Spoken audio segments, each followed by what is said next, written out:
Hello, you're watching TVP World Talks. I'm Łukasz Ogrodnik. The Czech Republic has now begun its pivotal parliamentary vote, which many say can fundamentally reshape the nation's politics for years to come. With populist leader Babiš poised to snatch the victory amidst public outrage at the country's economic situation, there are concerns that the resulting political reshuffle could also bring Prague closer to its neighbours, Slovakia and Hungary, in terms of foreign policy. Hello, welcome to TVP World, obviously. So, can you tell us first, what do you think about the most recent debate? Do you think that this is likely to change the results in any way? There are some voters in Czech Republic that changed their mind at the very last moment. So debates can give them a hint who to choose. There were several deep debates in recent days. Everyone claims among competitors that they have won, obviously, but it might be a slight game changer. So now, even the reception of what happened at the debate itself was different among the candidates. We actually have a very interesting clip that surfaced later on social media featuring both Babiš and Fiala. Let's take a look at that, because this actually brings perhaps a slightly different slant, a slightly different angle on the debate. Pane Babiši, také jedu z debaty. Zrovna jsem viděl vaše video. Nestalo se vám něco? Jste v pořádku?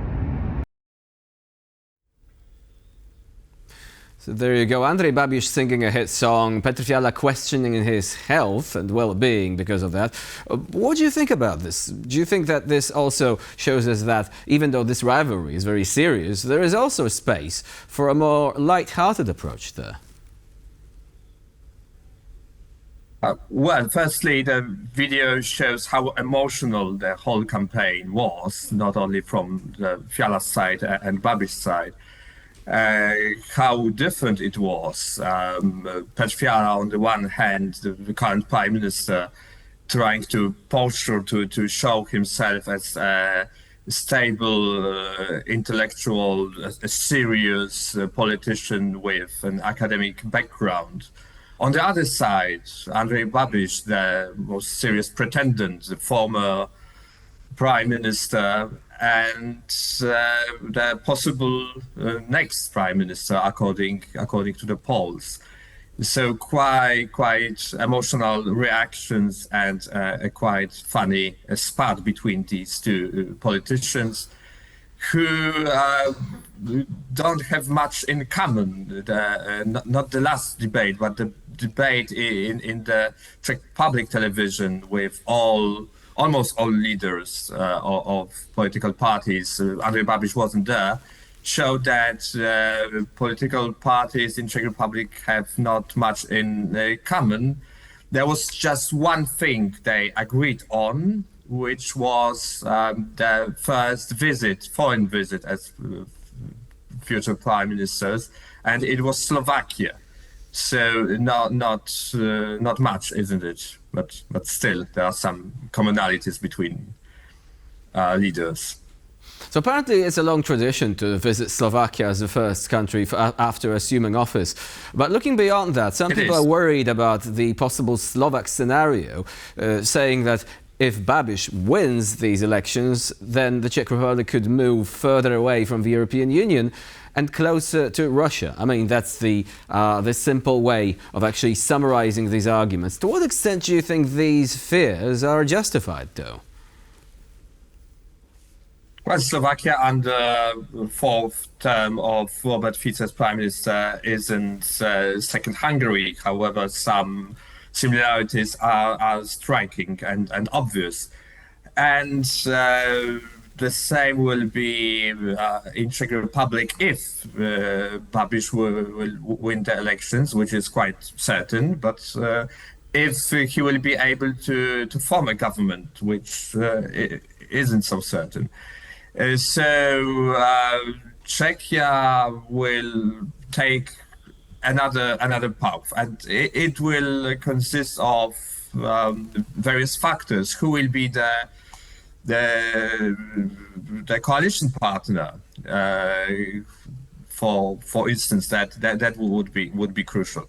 Andrej Babiš wasn't a very pro-Russian prime minister when he used to be prime minister. He hasn't visited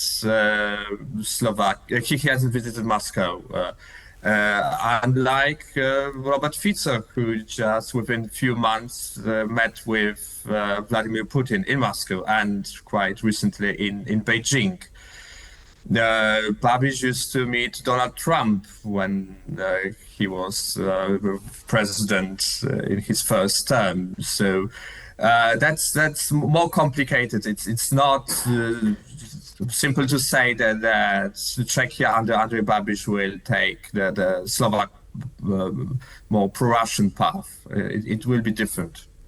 So isn't the problem really with Andrej Babiš himself or the ANO party, but with the potential coalition partners? Because these parties are situated on the fringe of the political scene, and if ANO is not going to obtain an outright majority, which the polls are indicating is still unlikely, then he will have to, snatch one of these coalition partners, invite them in, and then they will have conditions of their own, right? And some of these parties are openly pro-Russian. Mm-hmm. Right, ANO, which means yes, in Czech Republic, is a catch-all party. We quite, and Andrej Babiš as a leader is quite flexible. The program of the party is also quite general, which gives a potential of high coalition capacity, but. That's on the one hand. On the second one is that ANO won the party slightly. Won the party 4 years ago in last parliamentary elections, but because of the narrow coalition capacity, wasn't able to form a government. Now the coalition capacity of ANO seems to be bigger. But still, I mean, there are difficult negotiations after the elections on the horizon, and there could be a possible coalition with far-right SPD party or far-left Stachilo, which means enough party. So it's going to be a bumpy way for Andrej Babiš if he wins the election and if he will get a mission from the president to form a government. From a constitutional standpoint, what are the other options? Can you have a viable minority government in the Czech Republic? And what about the president? Can the president rein in more extreme policies of whoever wins the elections? Can he simply make it more difficult to say, take the country in a direction that he considers to be irresponsible? Mm-hmm. Well, the US-Czech history teaches us that a minority government is a real option. And that was the case in 2018 when Andrej Babiš formed a minority government with backing of the Communist Party at that time. And there are commentaries that it could be that the history repeats itself, and that could be the scenario here. So Andrej Babiš wasn't being not able to form a coalition government, but with a backing of other parties. So that's a real option. And President Petr Pavel, well, that could be a moment of the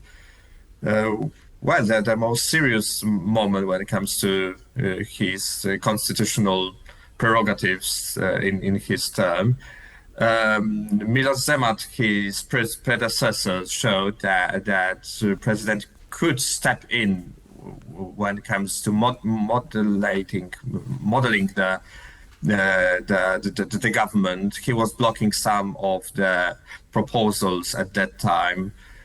and Petr Pavel could also make his decision. Referring to the neighbor of Czech Republic in Austria last autumn, President van der Bellen hasn't even has not given the mission to the winner of the elections at first. So Czech Republic is a parliamentary democracy. President has limited competences in this system, but he gives a mission to former government, and he can influence nominations in the government. So it's still more complicated than it seems at first glance. For now, Łukasz Ogrodnik was our guest today here on TVP World. Thank you very much for joining us and for sharing your insight. Thank you. And I'm Jonasz Rewiński. You're watching TVP World. Please stay with us for more.